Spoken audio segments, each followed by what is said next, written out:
Good afternoon and welcome to TV's Dirty Little Secret. My name's Lorraine Hegacy. I've worked in broadcasting for about 30 years in a range of genre and both at big broadcasters and in independents. And I'm joined today by a great panel, people who've been brave enough to come up and sit on the platform and discuss this subject, which the more I've delved into it, the more it does seem like it is a bit of a dirty little secret. So I think we've aptly named the session. Just a few points. You can tweet during this session with the hashtag Pentland. So if you want to bring something to my attention or you want to ask something but you don't want to put up your hand, just Twitter it and I'll pick it up. We've done a huge survey. 518 people responded to the survey, and it's the biggest survey on bullying in TV ever, making this week's broadcast front page. And the survey was conducted by a very reputable organisation, GfK NOP Media. We've also compared TV to other industries for the first time in the respect of bullying. Now, I just want to emphasise up front, this is not a session for naming and shaming. What we're going to do is discuss the issue. I'd love to hear your stories and stories from people on the panel, but we don't want to name either the bullies or the bullied. Although we've got a lawyer up here, I'm not sure that we'd have the right sort of legal protection. And I'll now, without further ado, introduce the panel. So on my left, Pat Young, Chief Creative Officer of BBC Vision Productions. Pat's in charge of over 3,000 staff producing in-house programmes at the BBC, everything from Strictly Come Dancing, Top Gear, EastEnders and the thick of it. He leads more staff than anyone else in the TV business in the UK, and he also has experience of working in the US as President and General Manager of the Travel Channel. And I think, again, it will be fascinating to compare some of Pat's experiences across the pond with those in the UK. Helen Veal has achieved an amazing amount of success in her career and latterly has co-founded and is the creative director of Outline, an independent production company which specialises in factual entertainment shows such as Joe Frost's Extreme Parental Guidance for Channel 4, The Great British Food Revival for BBC 2, and Emergency with Angela Griffin for Sky One. And Helen's going to speak to us both about her own experiences as a boss in the cut and thrust of the indie world. Jude Winstanley. Jude's the production manager with more than 14 years of experience across a huge range of indies. And I think it's really important that we hear from people working on the support side of production, because I think quite often they get squeezed in the middle here. Jude also runs the Unit List, a television recruitment and community knowledge resource. And Sarah Keeble, as a partner at Mishcon de Rea. She's an employment lawyer who has represented TV firms and employers accused of bullying and those who claim to have been bullied.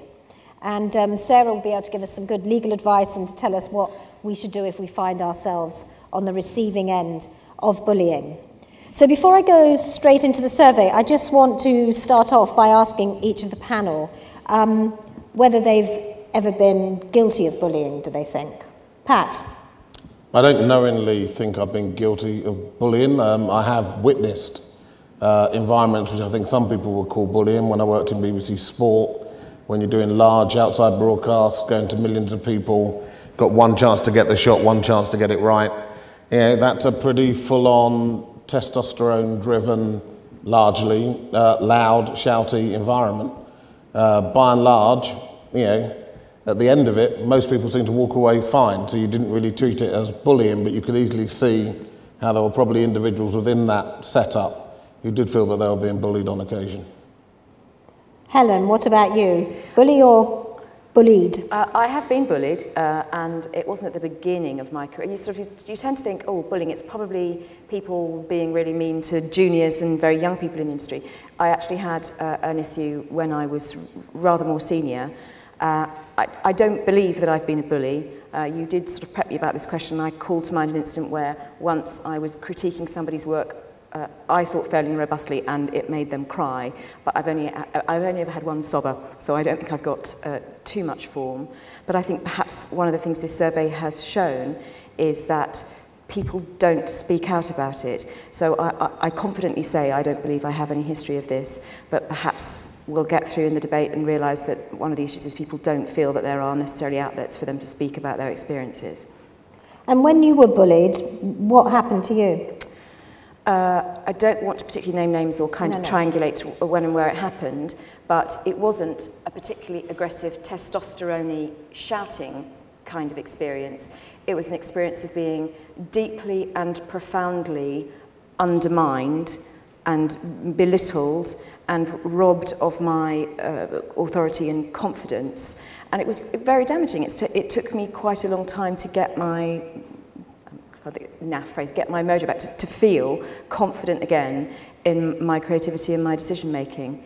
And nobody tried to hit me, nobody shouted at me, but the way that I was interacted with was damaging.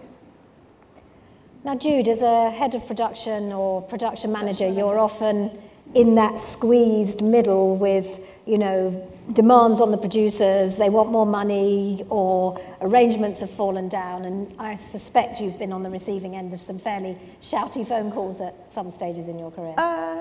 Yes, I have been, but I wouldn't consider that kind of instance bullying. That's just what we do to get the job done. I think the way that I view bullying is much more focused, and it's much more personal. And it's when somebody does something to you and does not appreciate the fact that they don't recognise the fact that they're actually being quite offensive to you. I think it's very different if somebody is shouting at you and they come back to you later in the day and say, I'm sorry we shouted, it was because of this, are we fine, is there something we should discuss? At which point I would never consider that bullying, that's just the stresses of the job. But there are other instances where you can quite often be being bullied, and it's not until you look back later that you realise what it was that was happening, because you kind of, the lines blur between what is normal stresses of a production and what is very categorically a personal attack.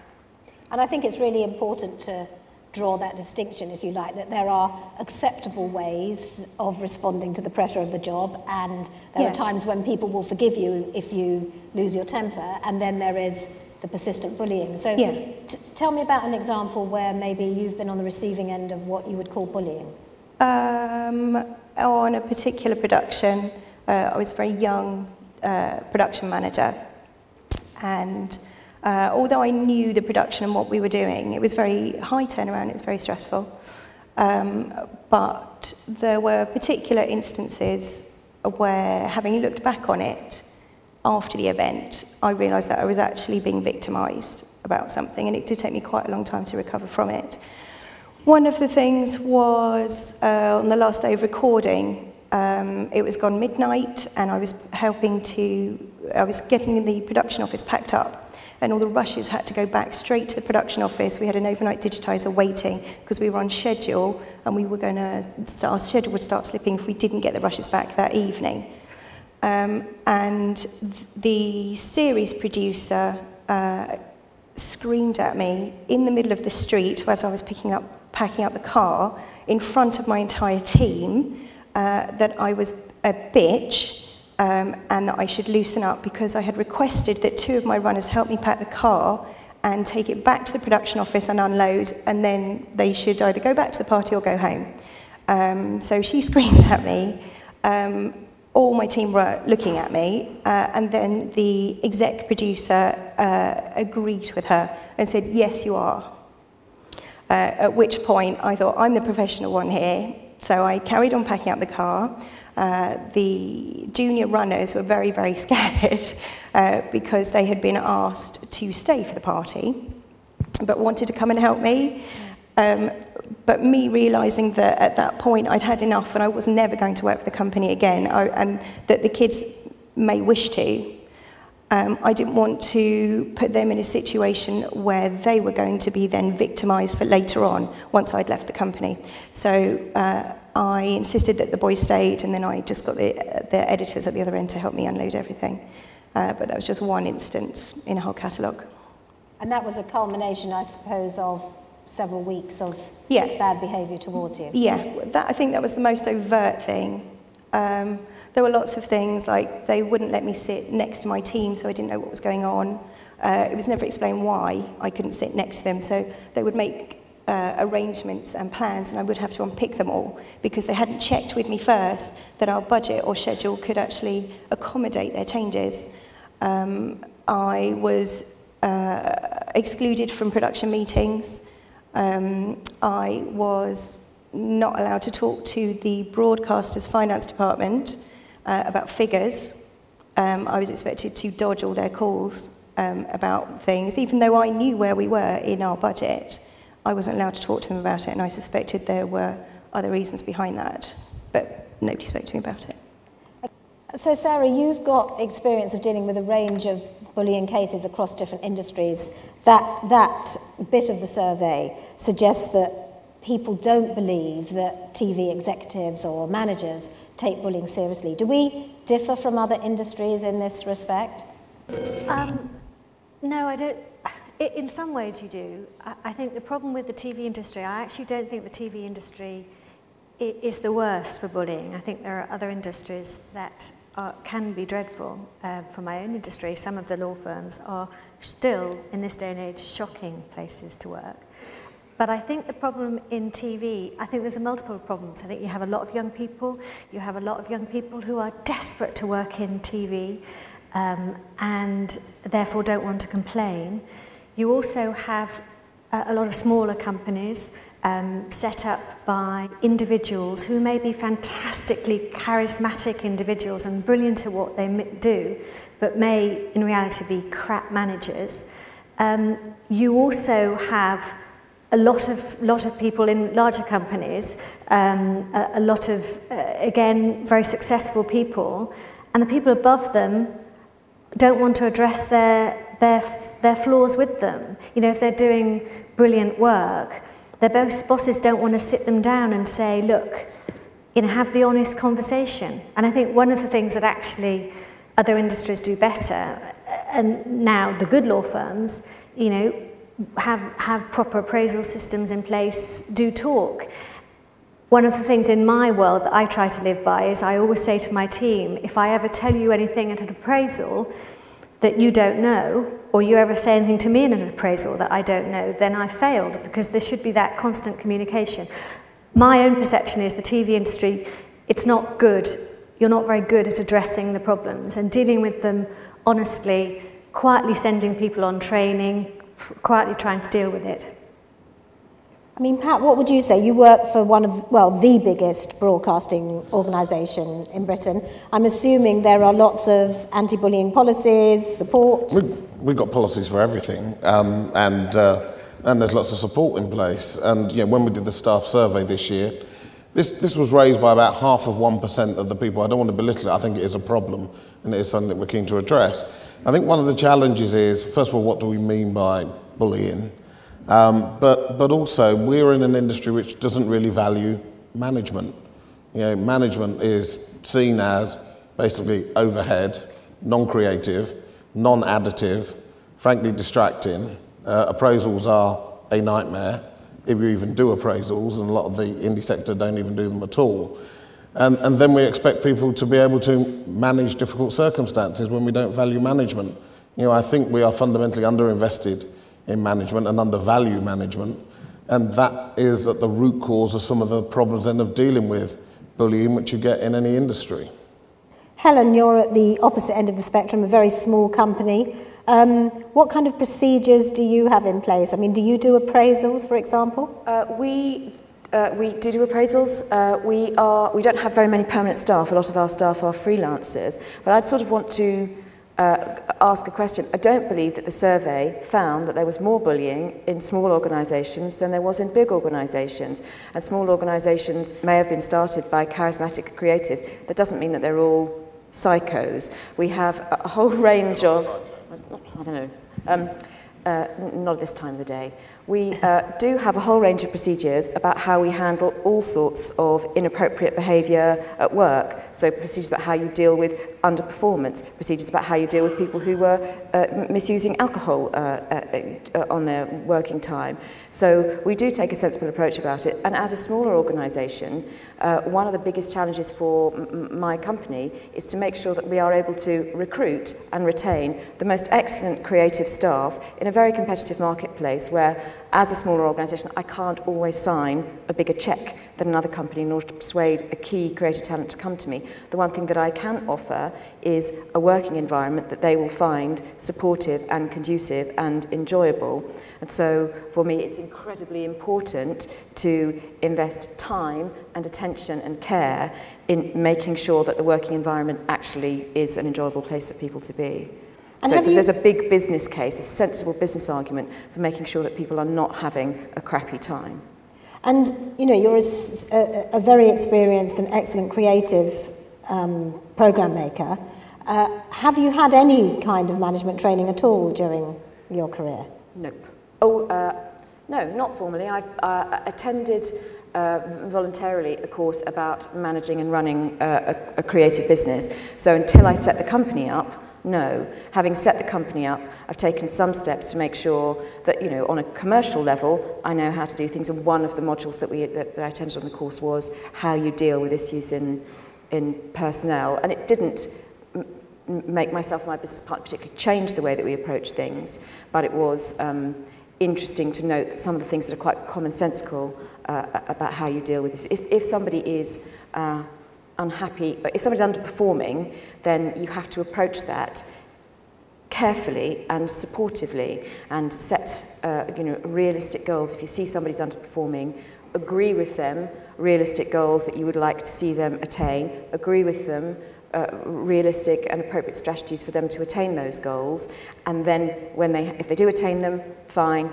If they don't attain them, then you have to have a further conversation about how you're going to reach those goals. So if you are managing performance in a supportive fashion, you should be able to, I hope, steer clear of those moments where people feel that their performance is being critiqued in a way that's unnecessarily harsh.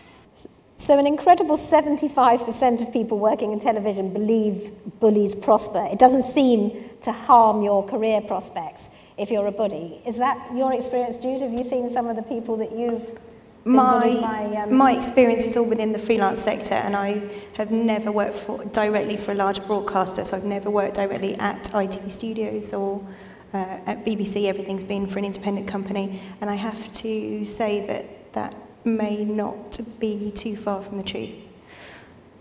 From my experience, it kind of feels like if a senior person has a tendency for bullying, it's overlooked by their either staff at the production company, or if they're a freelancer, that it's overlooked because their reputation for delivering a programme that produces good ratings is seen as more important, because those people continue to work and they continue to act in that manner.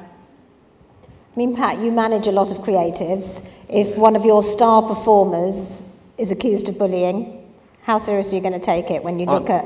I do take it very seriously, because I think actually the key thing is the creative culture, actually, the culture which generates ideas and which is actually a high trust culture. And you can't have that when bullying is prevalent. But you were at the BBC same time I was when we talked about the BAFTA bastards, and Greg made that fairly symbolic, sort of statement that it wasn't enough to win awards. If you weren't backing up the values, then there wasn't a place for you. And I think the BBC has shifted over time, but that was a sort of watershed moment for us. But now, if I came across a bully, if I was made aware of it and the evidence stacked up, I'd make sure that they were, went through the process. And how often do you think you are made aware of it? Because obviously we've seen from the survey that a lot of the time people don't complain. Yeah, well, my challenge with this is just when I look at what comes through the staff survey, people say things like, I'm not getting my share of the work. Now, is that bullying, or is it the work's not appropriate for you, or is there something else there? And a lot of the stuff that I see internally that comes under the moniker of bullying is actually more about a broader fairness type agenda. So trying to separate, and when the bullying issue normally does come forward is when you start procedures against someone for poor performance, then they stick in a grievance claiming that they've been bullied and harassed. And then bullying sort of jumps to the fore. But quite often it's hidden under different sorts of language, which makes it quite hard to get at. I think the thing is, you know, this survey isn't just numbers. Both myself, since I knew I was chairing this session, I've spoken to people who I've just met as part of my daily life, and almost all of them do have some story of bullying they have witnessed or themselves being bullied. People have been tweeting me about it, and, you know, just so people know, there was a lot of verbatim examples, just pages and pages of it, of people telling us of instances where they were bullied. And this isn't related just to indies, it's not related just to broadcasters, it's right across the industry. So, Sarah, just tell me what, you know, because we're going to argue about definitions clearly, it's almost the ultimate get-out clause for anybody. What would you define as bullying? Well, there isn't an actual legal definition of bullying, which I think is helpful in a way, because bullying could be a one-off instance. Bullying could be somebody screaming and shouting at somebody in, you know, in a public forum that is enough for that person to just, you know, crack or walk out and say, I'm out of here. You know, that to me of itself is bullying. But normally bullying is more than that. And the definition that I think I like is from the ACAS guidance for employees on bullying at work. And it's a couple of sentences, but I'll just read it. Bullying may be characterized as offensive, intimidating, malicious or insulting behavior, an abuse or misuse of power through means intended to undermine, humiliate, denigrate or injure the recipient. I don't actually agree with intended, because I often don't think it is intended. Bullying or harassment may be by an individual against an individual, or involve groups. It may be obvious or it may be insidious. Whatever form it takes, it is unwarranted and unwelcome to the individual. Okay, well, you know, that's helpful. I guess each case is pretty personal and can be quite different. And some of it, you know, I would have always thought bullying has to be persistent rather than one occasion. I think, you know, the thing that surprises me the most about the survey is the huge increase over the last 8 years. I mean, I wonder, Helen, do you think that's a result of increased pressure, budgets getting tighter, commissioners themselves being under pressure when they're commissioning programmes? I think I heard that although there's been an increase in television, there's also been a parallel increase in other industries. So it's very difficult to know whether or not it's actually about an increased culture of reporting rather than greater incidences. So I wouldn't really want to be drawn on whether or not. I mean, it is true to say that we are under greater pressure to deliver more on less money, but I don't think that in any sense justifies bullying and harassment in the workplace. It might explain perhaps why people are being asked to work longer hours, or why there are some people who work 6-day contracts, not 5-day contracts. But I don't necessarily think that a culture that involves some agreed changes in working hours, or people of a more junior level taking on responsibilities that perhaps they might have a decade ago, if it is consensual and done in an environment that's supportive, that isn't bullying, that's a response to changing economic climates. I won't let bullies get away with the fact that it's sort of all right because there's a recession on, because it isn't. Obviously a very extreme and shocking case at the end there, but I think you know, bullying can cause quite a strong physical response within people, and, you know, not just the disempowerment, but the emotional distress there, you know, causing somebody to be physically ill. I mean, a couple of things I'd like to pull out from that. First of all, I think it's interesting that it isn't the junior staff that are being bullied. It is the middle ranking. And I wonder, you know, whether anybody can come up with an explanation for that. You know, it's people who've been working in TV for a while, I suppose probably producer level. I think people who have a responsibility to deliver an outcome that's incredibly crucial are more likely to be pressurised about that outcome. So if you have a junior member of the production team who's responsible for making beverages or ordering lunch, you know, as we all did at the start of our career, if you get that wrong, it's not the end of the world. Whereas the pressure that builds around doing things on time, on budget, and so on. So I understand why at the senior level there is more friction, because the outcomes are, you just have a higher valency in a way. That doesn't excuse it, but I can understand why it is that I basically think that bullying is about a set of psychological traits that some people possess, and that those people, you can find them in all industries. I also think that being bullied in a way is about a certain character type, and you can find people with that character type in all sorts of industries. And why is it happening at a high level? As I say, because the pressure is a little bit higher there, and the outcomes matter more. Would you agree with that, Sarah, that there is a type of person who ends up being bullied? I don't think that there is a character type who ends up being bullied. Maybe I agree that some people are. I didn't mean to say that there are. I think I know what you mean. There are victims and predators. Exactly. Perhaps some people, if treated aggressively in a working environment or unfairly criticised, will stand up and argue about it, and some people won't and will quietly withdraw and ponder on it. And it's not necessarily a character type, it's perhaps the way that people respond to the first assault or to the first and second, third assault, that you can't get traction in victimising somebody if they don't let you. And I think employers have to accept that, you know, you have to take your victim, as it were, as you find them, that some people may be incredibly strong and able to deal with it for 95% of the time, but if they've got something awful going on in their home life, they can't deal with it at that time of their life. And I also think that it's not, I'd consider myself to be quite a strong person, but I would say in my past career I've been seriously bullied. As a trainee solicitor, I had the most horrendous time in one department, bullied. You know, and you feel quite ashamed of it, really, but it takes away from the fact I'm a strong person.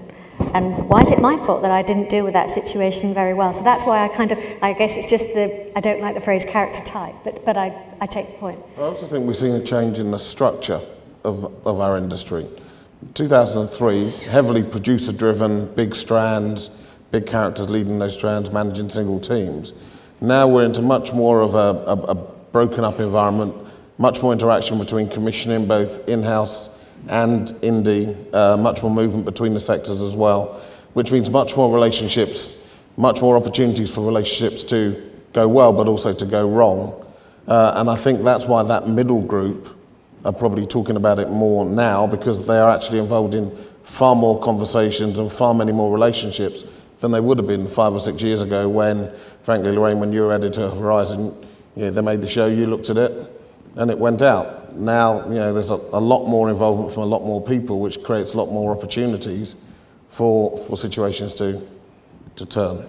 So are you saying that the commissioning system or the commissioners are in some way responsible, perhaps, for an increase in bullying? We're in a creative industry, and so when you're making a project, any film that you make, any piece of content that you make, has very much got part of you in it. Now, if I'm in a world where I just need to persuade you that my vision and my take on this project is the take, then that's one set of relationships I have to manage. When I have to, as a producer, manage my own exec, who in turn is managing a commissioning person who's also managing a channel person, then you may get a difference over music. And at the end of the day, someone's going to make a call on the music, and if it's not my call on the music, then I feel that, at the end of the day, I've worked on this, I've really invested in this, and what I believe this piece needs has been overruled by someone. Some people would call that bullying. I've heard people say to me, I was bullied out of my choice of music.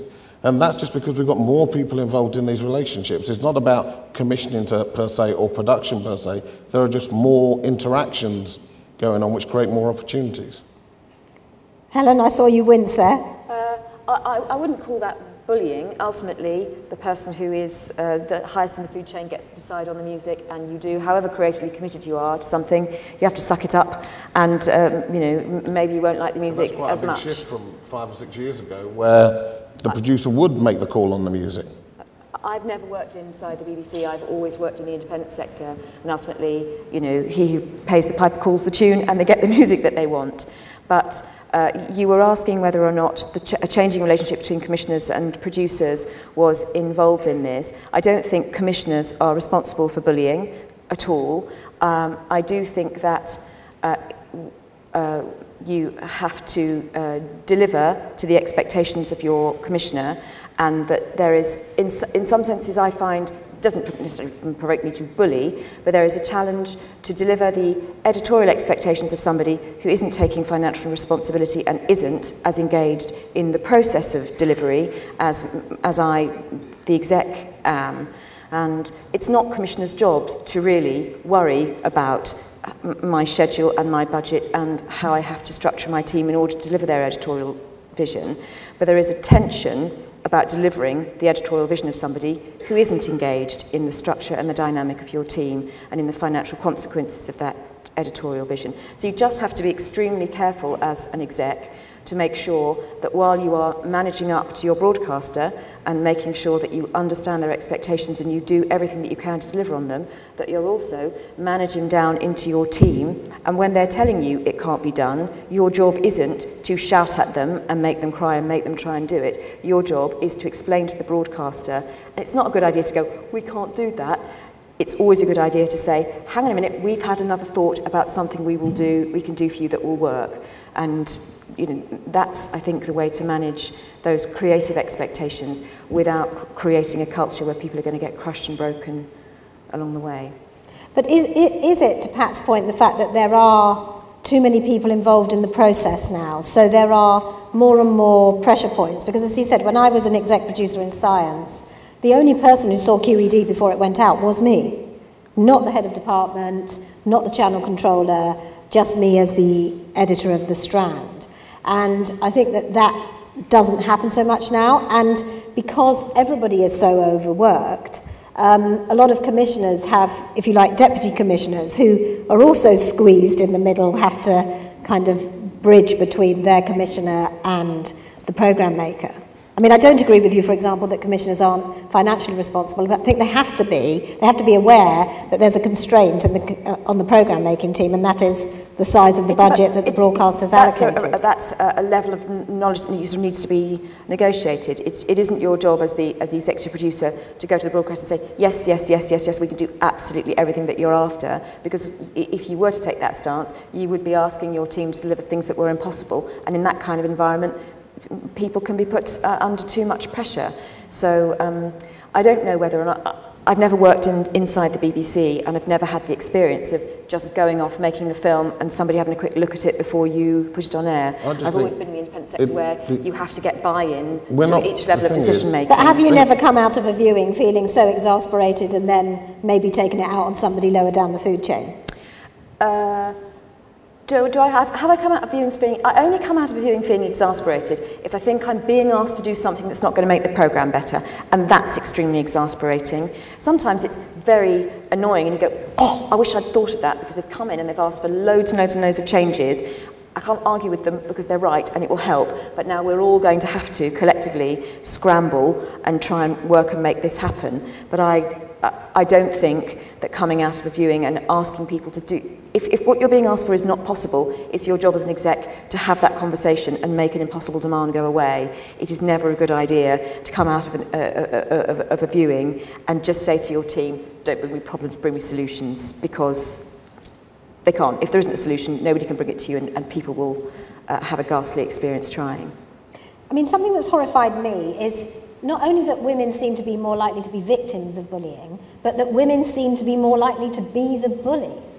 Why do you think this is, Sarah? Isn't there trying to prove that is different to many other industries. I mean, on one view, I guess it's a good thing. It means there are more senior women in your industry, which is to be applauded.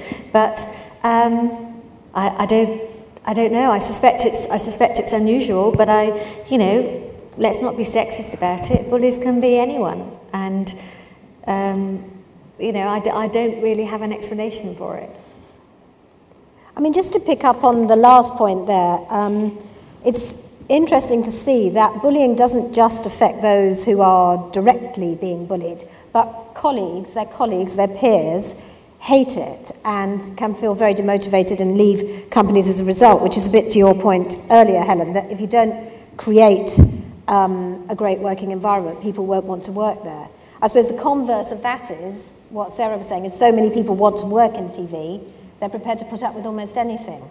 But we're not But we're not talking statistics about entry-level positions. No. We're talking about the evidence is that this is something that's happening higher up. So I don't think it is about, desperate youngsters who'll put up with anything and keeping their mouths shut. And the real challenge, even running BBC production, 1/3 of our staff are freelancers, genuine freelancers, 1/3 are fixed term.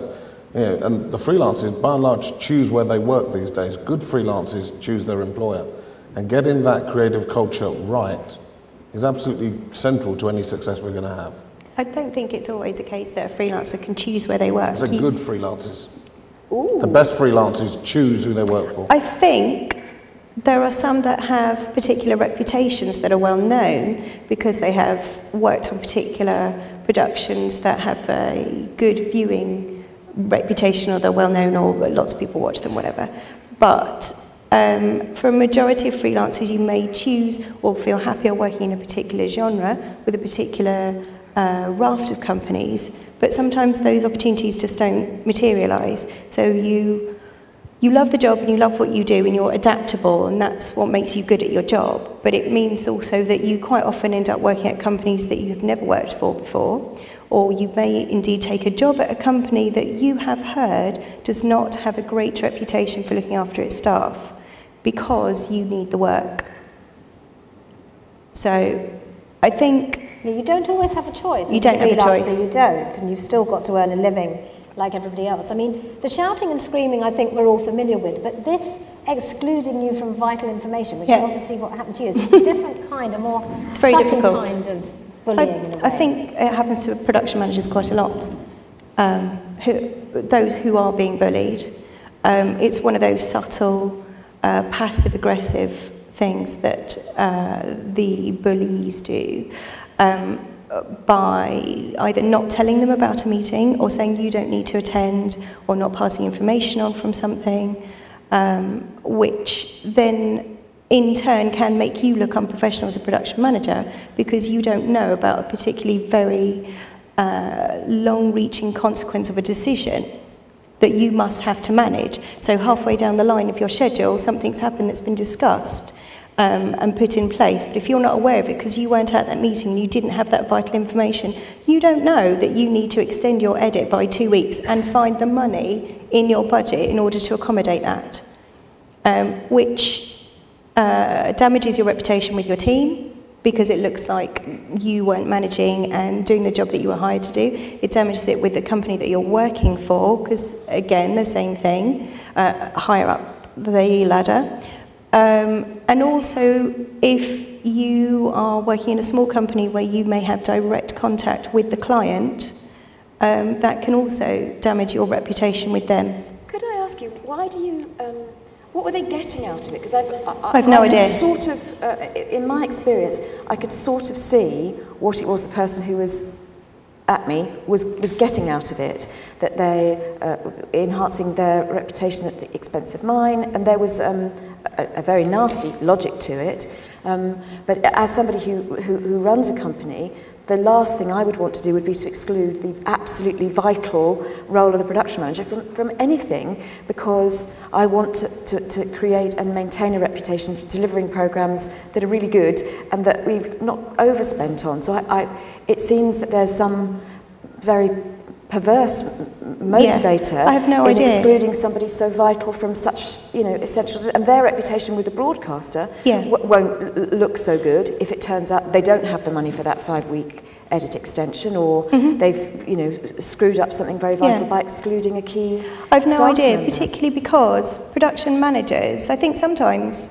Do you think they were sort of trying to manage you out to make your life unbearable so that they could replace you with somebody else? Or I'm just trying to work out I've no what idea. the logic is. I didn't get that impression. Just enjoy being horrid. Maybe. I think sometimes bullies are trying to manage people out or manage people out of their department for various reasons. I think also, though, sometimes I don't think there is a motivation because people genuinely don't, they're so wrapped up in what they're doing, they're so stressed, they don't realise the effect of their behaviour on people, and they don't realise, people may accept that they've got, they work with favourites, but they don't realise the effect on those who aren't the favourites. Because the opposite of being excluded is also very common, which is giving somebody a huge workload, giving somebody a huge, massive workload, as well as the belittling, telling them they're rubbish, but giving them masses of things to do, and you wreck their confidence. That can be bullying as well. But I don't think there necessarily is always a motivation behind it. I thought one of the things that was very interesting from the comments that came up on the screen just now, claiming credit for the good work that other people do, being a very TV-specific kind of bullying. And I do think that that's something that we all have a responsibility to really look at. There's a tendency always to like your name on the success and to not like your name on the failure. And I think within our business we're very mindful to make sure that junior members of staff do not come to our attention only when there has been some error or misdemeanour. You do have to make sure that you're putting your attention on things that are going well as well as on things that aren't going so well, so that people feel appreciated and their good work is acknowledged. And I think if you're doing that, it creates more of a balance in the culture, so that when you do put your attention on people who aren't delivering so effectively, it feels fairer for you to be able to do that if you've taken the time to actually remark on and encourage good work. I mean, Pat, you seem to be saying that sometimes people who say they're being bullied are using this as an excuse. I'm not pretending that bullying is not a problem, far from it. I accept bullying as a problem, and we're the biggest employer, so we've definitely got the problem. Has it got a high enough profile? Probably not. I take all that away from the survey. We'll examine the survey. I just want to get my head around exactly what do we mean by bullying, because I know it comes up whenever you try and put somebody through poor performance. Often they'll say that they're being bullied. And I understand the screaming and the shouting. There are other things about being dropped off email which I can understand over time may be debilitating, but trying to understand why it's happening and how it's happening.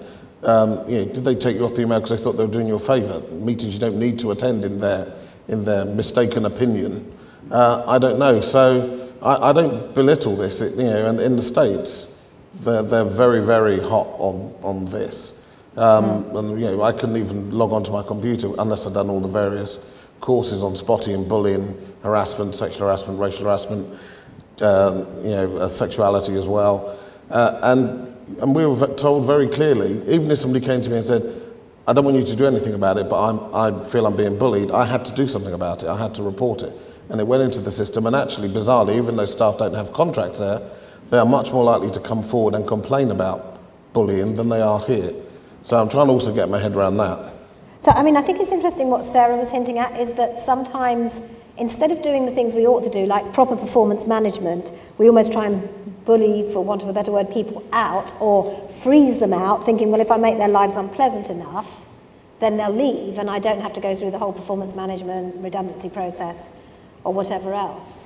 Would you say that's the case? I think that's the case in all industries. I don't think that's purely in the TV industry, but I think that is the motivation behind some bullies. They've been given somebody in the team that they don't particularly want in their team, so they freeze them out, or they felt this person is is not a good member of the team anymore for whatever reasons. They haven't got the courage to performance manage them, as they say, or have the honest conversation.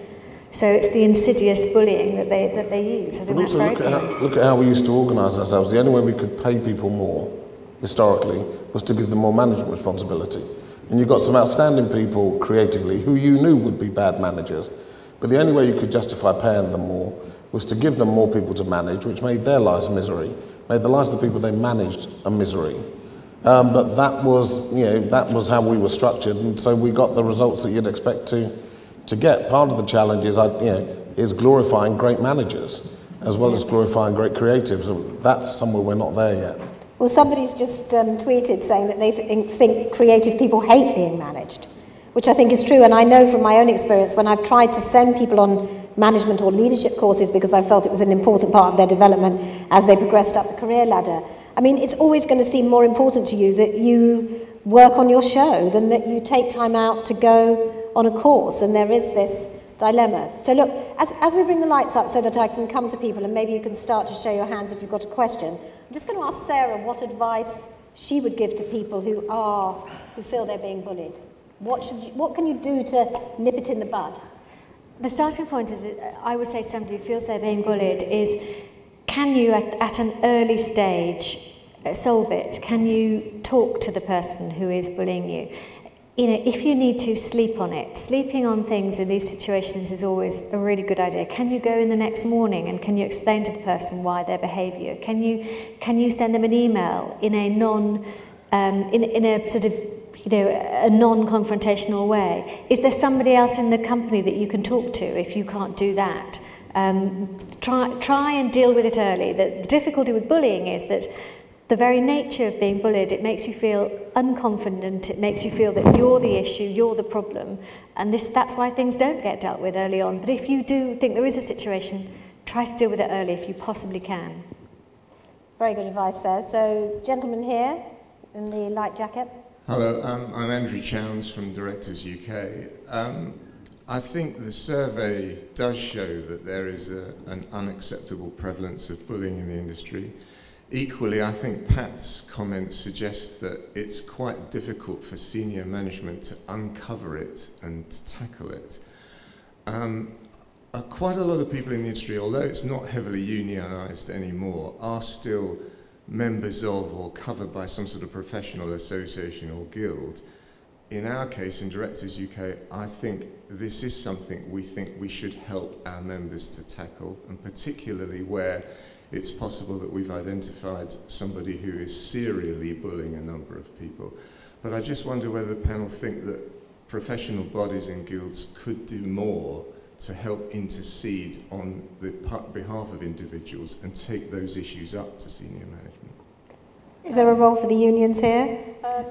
I think I've never particularly had any interaction with unions or professional organisations. And in a way, perhaps it might feel not like a sledgehammer to crack a nut, but that companies ought to be creating a cultural environment where their workers feel able to raise issues without recourse to professional organisations to lobby on their behalf. And I'd feel a little perhaps disappointed and upset if anybody working for me who felt that they weren't having a fair time found it easier to go to a professional organisation and have you call me than take me aside or take one of my business partners aside. I don't think we should, employers shouldn't rest on their laurels and think it'll be all right because if there's a problem, the unions will come and knock on my door and make me aware of it. We ought to be checking our own housekeeping without that kind of very fair prompting to make sure that there is an openness and an accessibility so that people do feel they can discuss their working environment and that they'll be heard fairly. You seem to be suggesting that you know the names of some serial bullies, and if you do, have you tried to deal with it? I've read various accounts of it from time to time. I mean, the BAFTA Bastards was an example of that. I wish it were true, Helen, but I just think what you're all saying is that doesn't happen in reality. Sometimes individuals do feel too scared to bring a problem forward. And as their professional body, if one of them is a director, I think I would be bound to help them. And absolutely, I'd welcome that, but I don't think that I should just be sitting around thinking everything is okay until you call me.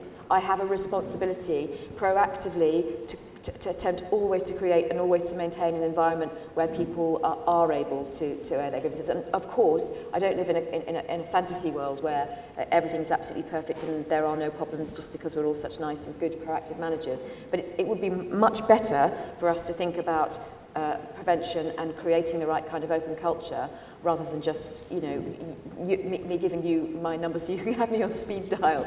I just want to take some more questions from the floor. So, gentleman over there in the light grey.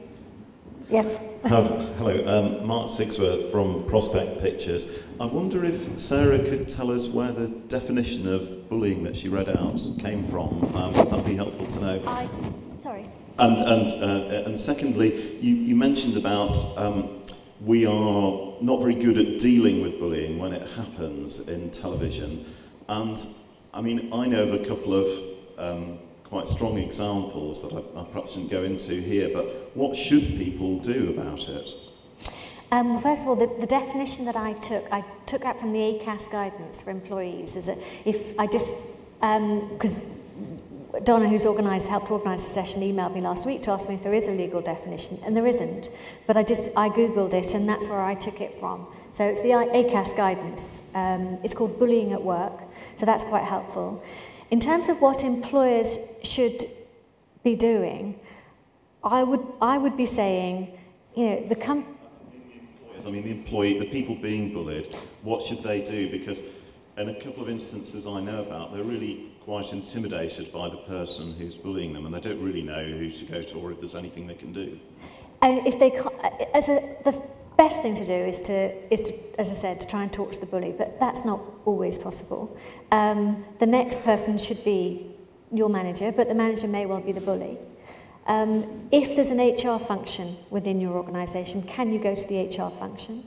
If there's not an HR function, or you don't trust the HR function, is there somebody else senior that you can go to?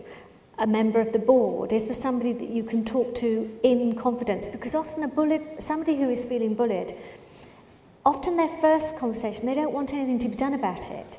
They just want to talk to somebody within the organisation. They want somebody else to know about it. But they will often say to HR or the director that they go and talk to, I don't want to take this forward. I don't want to raise a grievance. That's when I often get involved, because in the very serious cases, they'll phone me, and if it's very serious, I'll say, you know, you maybe want to encourage them to take it forward, because otherwise others may be affected as well. But so I would encourage people to talk to somebody within the organisation at an early stage. If there isn't anyone, then try and talk to a friend, try and talk to an advisor, union, externally. I'm going to leave lawyers to the last resort, because the difficulty is that if you go to lawyers, that presses a button. Sometimes it can press a button that you didn't want to necessarily press at that stage, but try to resolve it internally. But don't be scared about going to somebody more senior than the bully, because that may be the only way of dealing with it. Okay, Richard Wolfe. Hello, Richard Wolfe from Prime Focus. I just think it's really sad. There's 50 people sat in this hall. The reason this is TV's dirty secret is the apathy. You know, it's fantastic that we're here listening to this debate, but actually, where is everybody else? And I just hope that this isn't, you know, I know time's up, this session's almost over, but this session's got to continue. There's got to be debate. People have got to raise awareness. Otherwise, the secret will carry on. And I really hope that we can find some way, with the 50 people who bothered to turn up here now, find a way of carrying that on, because otherwise, we'll just have another survey in 8 years' time that will reveal equally horrific statistics. And it's a very good point. Thank you, Richard. And I think, you know, everybody working in TV has a responsibility to stamp it out. It's not acceptable wherever it is and whoever is doing it. I just want to take some more points from the floor. There's not one here by number 2. Hello, I'm Kate O'Connor from Skillset, which is the training organisation for the industry. And I think training has a huge part to play in their solution. And I think the debate this afternoon, albeit not as well attended as we'd have liked maybe, is really important. It's been really interesting, and this issue of definition is a key one. And I can't help but think, although these stats say that bullying is prevalent throughout the sector, in big companies as well as the small indies, that Pat's points about the structure and the way that we work are really pertinent, because this is a very team-based, highly pressurised, time-limited work that we do, and people are changing teams all the time and don't have that time to build up relationships, deal with issues like performance management and so on. It's a very pressurised, this isn't to excuse obviously action and behaviour, but I think there are particular characteristics of the industry. But just to reinforce your point, Lorraine, actually, Skillset doesn't just deal with skills training. For a long time now we've put on and fund management leadership training, we've set up schemes, we've got great courses, we offer bursaries, and it ranks up there alongside health and safety as the area of training that people just don't want to do. We can't give away our bursaries. We still have got those kind of issues about culture within the industry, and people might want to do other types of training, but not wanting to take up training in management and leadership. Yeah, I think commissioners and senior managers throughout the organisation could really help with that culture of training, of getting some sort of sensible training culture that talks to people about how they manage people and how they motivate people and how we get the best out of our teams. I totally agree. Very good point. And there will be all details of training on the Edinburgh Festival website. I'm being told I've only got time for one. I've got 3 hands, so if you could all keep your points very quickly, I'd like you all to make your points. Tanya, then Anne, then gentleman at the back. Thanks. It's Tanya Shaw from Channel 4. I was just wondering, we've spent a lot of time talking about those who are bullied. I wondered what the panel thought should happen to the bullies, because in my experience and observations of the industry, people who have been through the right processes and found guilty of bullying simply get jobs elsewhere, and there don't seem to be any kind of long-term repercussions. And I just wondered what the panel thought should be done with bullies that are found guilty. I think it's very surprising that I think many of us perhaps might have in our minds certain individuals who seem to move from position to position, bringing a track record of bullying with them. I can only sort of, it's difficult, if nobody's made proper complaints and there isn't a really formal record, that's very difficult. You can't refuse to work people on the basis of sort of gossip. But when people do have actual proper form for bullying, I think as an employer you'd have to be a bit daft not to take that into consideration when you consider hiring them, and I'm slightly surprised that organisations are not more aware of the potential liability that they may take on board if they knowingly employ people who have a record of victimising others. If I knew somebody had a track record for drunk driving, I wouldn't hire them as a driver, because by doing so I would be taking on some liability for any accident or fatalities that they cause. So it surprises me and I'm dismayed, but I do think perhaps it is slightly this myth of the BAFTA bastards that creativity and brutality go together. I don't buy into that theory, and I think if you analyse who actually won BAFTAs and did some metrics on it, I don't suppose you'd find that being a bastard is the best way to go about getting a BAFTA. Being creative and working in a creative and supportive way with your colleagues is probably the best way to do it. But I think what the survey shows very clearly is that bullies do prosper. Their career prospects are often not harmed by it. It's quite hard legally. If I exited someone for being a bully after a process, unless somebody asked me for a reference and in particular asked me about aspects of their performance and why did they actually leave, it's quite hard actually if you're going to sort of put a thing around their neck and walk them downtown to actually get it out there why that person was left. So, I mean, you know, there's hearsay within the industry and then there's the actual reasons on which somebody was exited. And it's harder than you think necessarily to pin one to the other, legally especially. Okay, one last point from the gentleman over there. I'm being told I have to wrap, sorry. My name's Seamus Light from Raw Global. I'm an agent who sort of sees and hears this across the industry, and I wondered if it had been considered to have a whistleblowing policy within companies, as they do in some larger American ones, where it's anonymous, but you're able to get it out there and looked at and discussed. We have one. We do have a line, but one of the things coming away from this is, have we publicised it enough, especially with the growing churn of freelancers we have going through. So I think many companies do have whistleblowing policies and do have all the right policies in place now, as Helen was saying. Even some of the smaller companies have it. It doesn't necessarily deal with the reluctance of people to complain, though. I'd just like to quickly add from that, as a freelancer's point of view, works in production, I like the idea of it, but a freelancer, I think, as a whole, will find it very difficult to trust that making a point anonymously will stay anonymous. I've worked in a number of companies where it has not stayed anonymous, and the person making the accusation, their accusation has been communicated to the person, and then the two people have had to have a dialogue about, why did you report me? That wasn't the case. And therefore, as a freelancer, people are very, very reluctant to make that kind of point, I think. Okay, so that's as good a point as any to end on. Thank you all very much for coming to this session. We really appreciate you taking part in this debate, which I agree with Richard, I hope will continue way beyond here. And I'm sure you would all like to join me in thanking very much the panellists. Thank the panellists for being so open and being prepared to discuss this. So thank you to all.